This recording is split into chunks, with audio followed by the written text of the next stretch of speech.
Oi, amiguinho, tudo bem com você? Professor Leandro, de Matemática do Campus Caxias. Bom, vamos resolver agora a questão número 8 da prova da UERJ de 2019, exame de qualificação 1, EQ1, beleza? Vamos lá? Bom, o que ele dá na questão 8 para a gente? Ele dá um cone, tá certo? Ele diz que a geratriz desse cone é 60 centímetros. O raio da base, que eu estou chamando de R, vale 10 centímetros, tá certo? E aí ele marca um pontinho A aqui na base do cone, tá certo? E aí ele percorre uma trajetória circular aqui, né? Esse pontinho P percorre uma trajetória circular, começando do ponto A, dando uma volta completa e retornando ao ponto A, beleza? Essa trajetória é uma trajetória circular. A pergunta do problema qual é? Ele quer que você descubra o menor comprimento da trajetória de P. Que eu vou chamar isso, só para simplificar a nossa vida, amiguinho, de X, tá certo? Então, X vai ser o menor comprimento que o ponto P vai percorrer para ele iniciar no ponto A e terminar no ponto A. Quer dizer, ele deu uma volta completa ali, beleza? Ele quer o menor comprimento. Maravilha.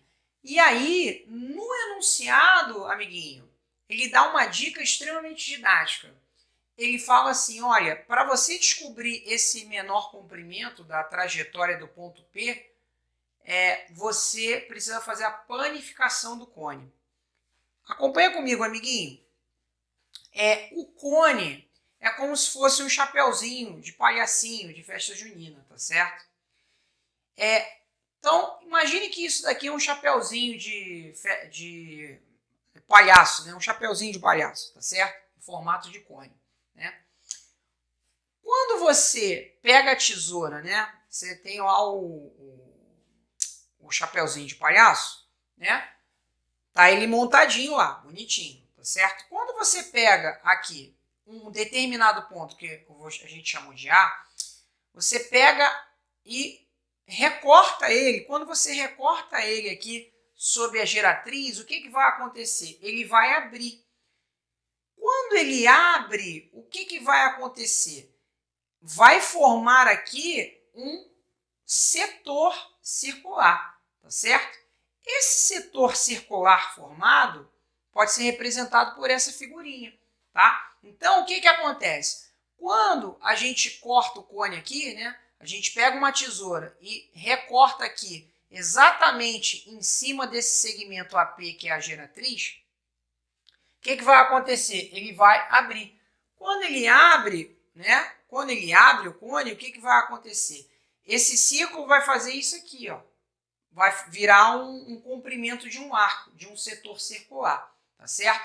E esse comprimento desse arco aqui, quando você abre o cone, é justamente o comprimento desse círculo aqui, dessa circunferência aqui de raio R, né? Qual é o comprimento de uma circunferência de raio R? Nós sabemos a fórmula, né? É 2πr. No caso, é 2π vezes 10. 2π vezes 10 é 20π. Ou seja, esse arco aqui tem comprimento 20π. Beleza? Quando você abre o cone, vai determinar um certo ângulo aqui que a gente chamou de alfa, tá certo? Que é o ângulo desse setor circular. Beleza? E olha só agora, essa trajetória aqui, que a gente chamou de x, o que vai acontecer?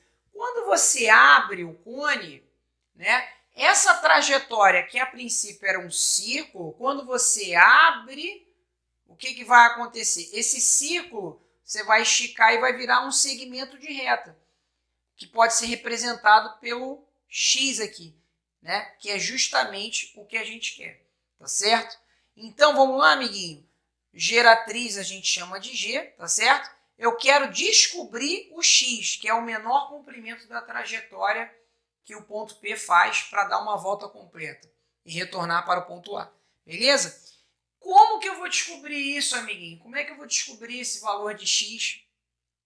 Eu vou fazer uma regra de 3. Eu vou relacionar o comprimento do arco e o ângulo correspondente. Como assim, Leandro? Olha só.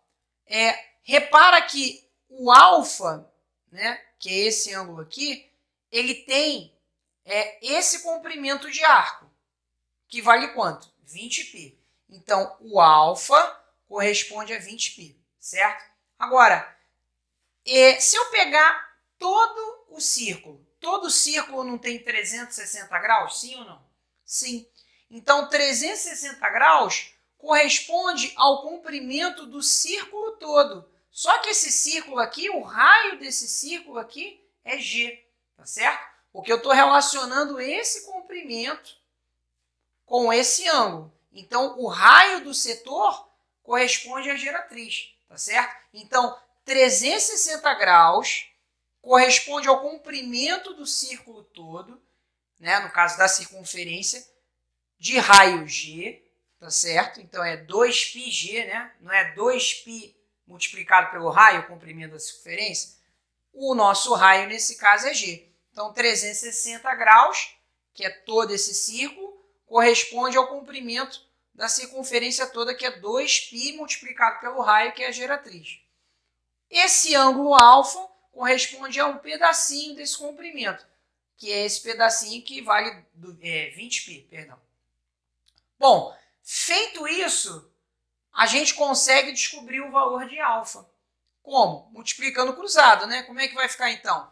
2π vezes alfa, perdão, 2πg vezes alfa vai ser igual a 360 vezes 20π. Exatamente o que eu escrevi aqui.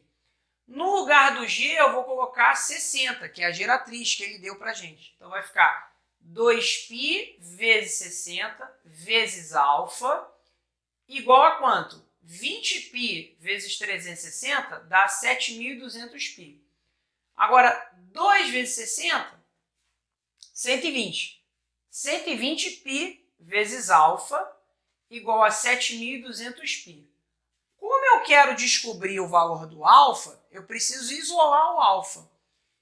Então, esse 120π que está multiplicando vai passar para o outro lado o quê? Dividindo. Vai ficar alfa igual a quanto? 7.200π sobre 120π. Vou cancelar o π com o π, que está multiplicando em cima e embaixo numa fração, eu posso cancelar. Vou cancelar esse zero com esse zero, vai ficar 720 sobre 12. 720 dividido por 12, ou seja, esse ângulo alfa aqui vale 60. Olha que lindo, olha que didático. Então, amiguinho, esse ângulo vale 60. Então, eu tenho uma situação dessa aqui, ó. Esse ângulo vale 60, aqui é a geratriz, que vale 60. Aqui e aqui, né, são iguais a 60, é a geratriz. Repara, esse triângulo aqui acaba sendo um triângulo isósceles. Ora, se ele é um triângulo isósceles, quer dizer que esses ângulos da base são iguais. Nós sabemos que a soma dos ângulos internos de um triângulo é 180 graus. Se eu já tenho 60 graus, 180 menos 60, 120. Como esses dois ângulos são iguais, 120 dividido por 2, 60. Ou seja, nós obtemos que além desse triângulo ser um triângulo isósceles, ele é mais do que isósceles. Ele é um triângulo equilátero. Lindo, né? Muito didático, né? Então, com isso, amiguinho, eu obtenho que esse lado e esse lado são iguais. Ora, se eles são iguais, esses três lados, né? Então, esse cara aqui que é o x vale quanto? 60 centímetros, que é o que eu queria, né? No início, né? Eu queria justamente encontrar o x, que é o menor comprimento da trajetória do ponto P, quando ele dá uma volta completa em torno do ponto A. Tá bom? Gabarito, amiguinho, letra B. Beleza? Ficou didático para você? Espero que sim. Um grande abraço e até a próxima.